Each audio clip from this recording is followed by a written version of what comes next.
Hey, friends, it's Kimberly here, registered nurse and business development director at Specialty Care Management. You know, one of the hallmark traits of truly great leaders um, is service, and in particular, servant leadership. And this principle holds true regardless of your title or position.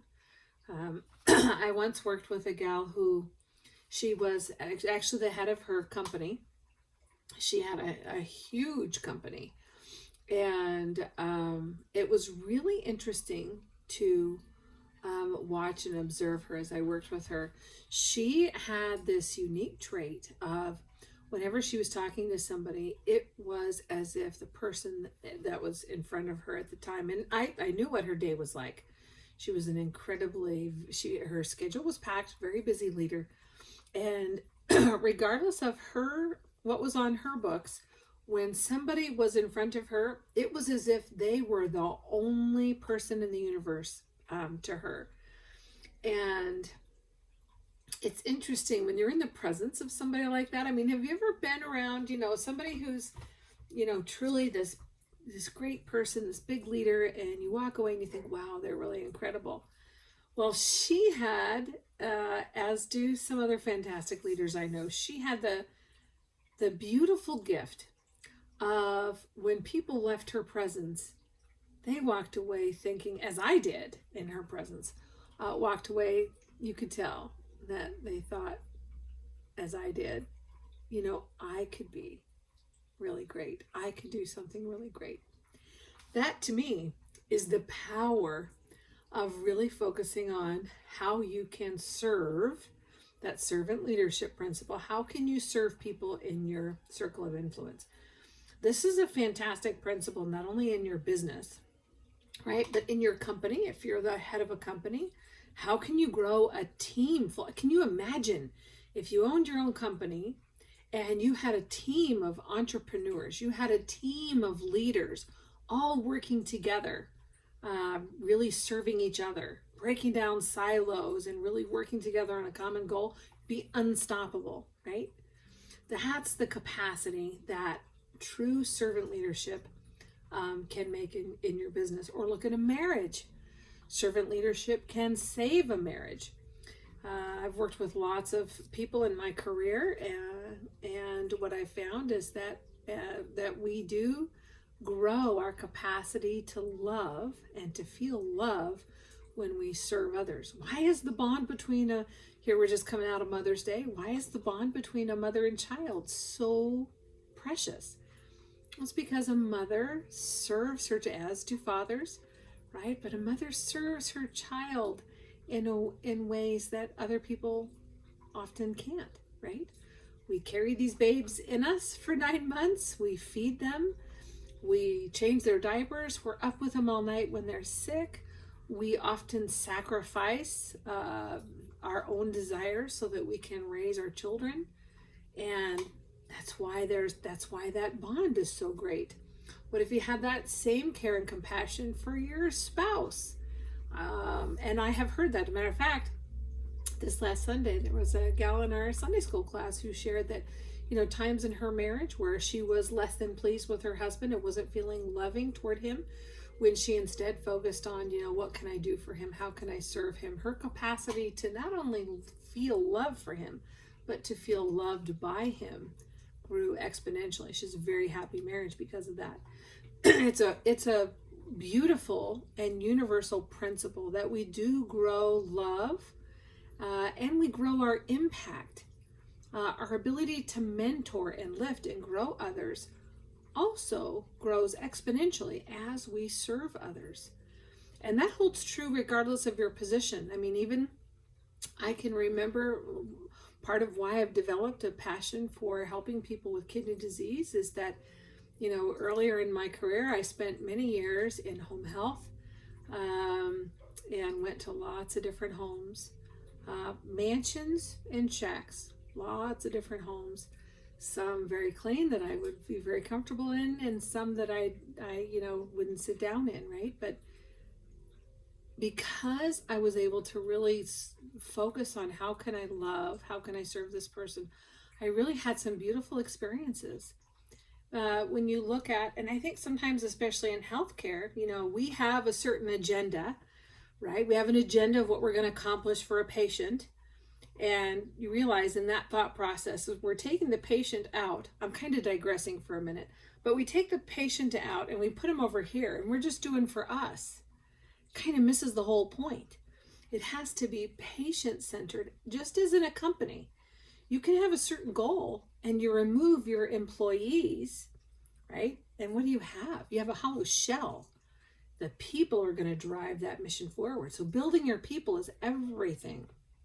And I loved that in home health. I remember a time where I'd gone out to see this patient. He lived in an RV. It was incredibly cluttered and dirty. He had very uncontrolled diabetes. He had nothing. Very limited income, if he had an income at all. His food he would get from the food bank. His eyes were ruined from a lifetime of high blood sugars, and I watched him sometimes eat, and he could not see the ants crawling in the cup that he was drinking from. And as I thought about, him, how could I impact his life for good?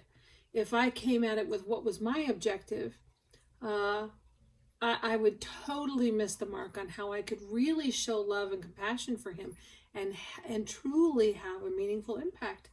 And my goal was to help him avoid a life of dialysis. He would not have done well on dialysis. He probably would not have survived on dialysis. But had I instead focused on myself, I would have totally missed the beautiful opportunity that I had to really understand this person and to understand his world so that I could then take my knowledge and skill set and my resources and use those things to benefit him in a way that he could receive them and that were meaningful to him, right? So I think sometimes in our desire to serve others and to really grow that impact, I think the caution there is that, and you'll notice it particularly in our church, we call it the pride cycle, right? You have some modicum of success and you're focused on your goals, and we kind of tend to take the patient out, right? We take the patient out, we put them over here, we just focus on our goals, right? Once working with a nurse who she would go into a home like that and she'd be volunteering her Saturday to go clean his house. Well, it's not going to get him anywhere if he doesn't have the capacity to keep it up, right? It's better to give him the tools that he can use to make his world. Anyway, I'm digressing a little bit, but you kind of get the point. It can't be about what I want. It can't be about what you want, right? It has to be about what the person that we're serving wants. What do they call that? Like, there's a difference between the golden rule and the platinum rule. The golden rule is do unto others as you would have them do unto you. And the platinum rule is do unto others what they would wish that you would do for them, right? And there's also another little principle, just to kind of jump tracks yet again. Sometimes, and again, if we remove the patient from the center, we remove the other person, right? We remove them, and what sometimes can happen is that we feed our needs instead of the other person. And that can show up when we do for others what they should be able to do for themselves, right? If you look at, when we talk about this kind of principle, this is an interesting paradox because we're talking about service and doing for others.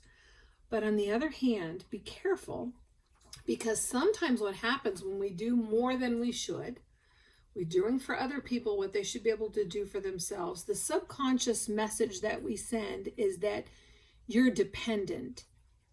You're not as important as I am. You're not as capable as I am. So I need to step in and do this for you because you can't, right? And we don't think about that, consciously, but the subconscious mess, and this is why sometimes you'll see this show up in parents who do for their kids, and their kids are crippled, and their children grow to resent them for that. When you do for others what they should be able to do for themselves, they will not respect you, or They will not be grateful for that. Instead, you'll drive a wedge between you and they will grow to resent you for it. Because that underlying subconscious message that's received is that I'm weak and I can't do this. They have to do it for me. I'm not as important as they are. I'm not as capable as that other person is. And that is very crippling. That does not mentor. That is not loving. That is not kind. The real impact that truly fantastic servant-hearted leaders have is that they grow these amazing teams, right? They grow teams that pitch in and do above what you think that they can accomplish, right? I know lots of times in the military, I worked with some fantastic teams on a ship. You're out at sea, you have to rely on each other. You have to be pretty tight, or your underway experience can actually be dangerous, right? There you really want that cohesive team. You want people that can function interdependently, right? People who can do for themselves and make sure that other people can do their part as well, right? You're mentoring, you're lifting, you're inspiring.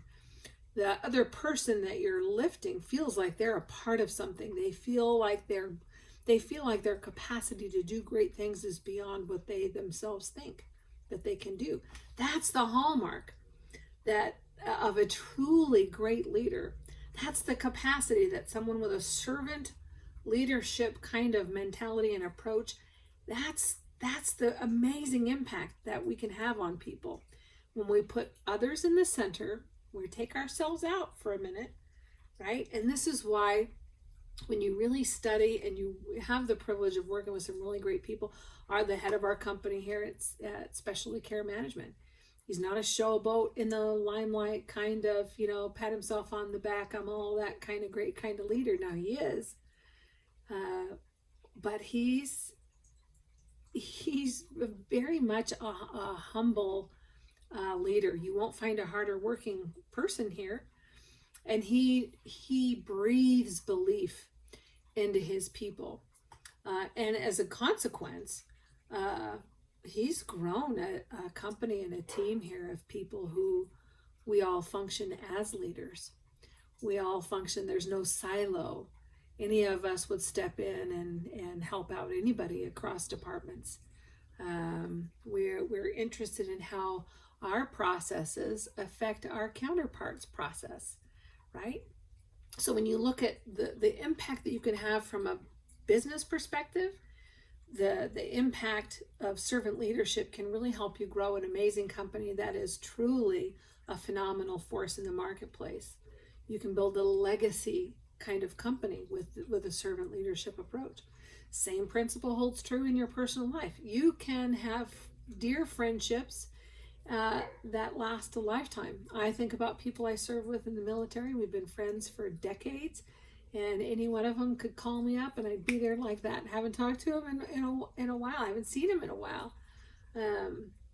Those kinds of relationships are a marriage, right? Or that relationship with parent and child. Now we've got 3 children, one who's grown on his own, 2 who are about ready to leave us empty nesters, right? And if I had put myself in the center, I'd grow crippled children, right? My husband and I, putting ourselves here and focusing on how we can serve and best serve these and mentor and inspire and lift and motivate our children has really, and not that everything has been easy in our family at all. Quite the opposite, right? But to give our children the best chance, despite their hardships and the barriers that they have to overcome. When you look at what that does for a family, a business, a marriage, a church, a community, that servant-hearted leadership makes all the difference. Try it in your neighborhood, right? You go around and you pick up trash, your neighborhood looks a little nicer. It really does have an impact in your neighborhood. Just as a matter of fact, I was listening to a podcast this morning, and one of the guys that I listened to was talking about this neighborhood in New York. He called it broken window syndrome. And the downfall of this neighborhood happened when there were a few broken windows, and they said, oh, it doesn't matter, just let it go. And then the next thing you know, was that there was litter in the streets, and then there was, broken down cars and and things like that in the road. And then, the crime rate started, and this was all something that was measured. And the impact started with the, upstream, that not caring enough to fix what was broken. And so even in a neighborhood, looking at, how can I do my part to make my neighborhood better? How can I serve my neighbors? That has a profound impact, not only on the lives of other people, but on your life. So this is my challenge for you this week. How can you, knowing that many of us in this space really want to have a meaningful impact, and we really want to do good in the world, in our little circle of the world, how can you remove yourself? How can you put the other person in the center in every interaction, every meal that you prepare, every phone call you make, right? Every presentation you give, every dish you wash, right? Every person that you have the opportunity to serve.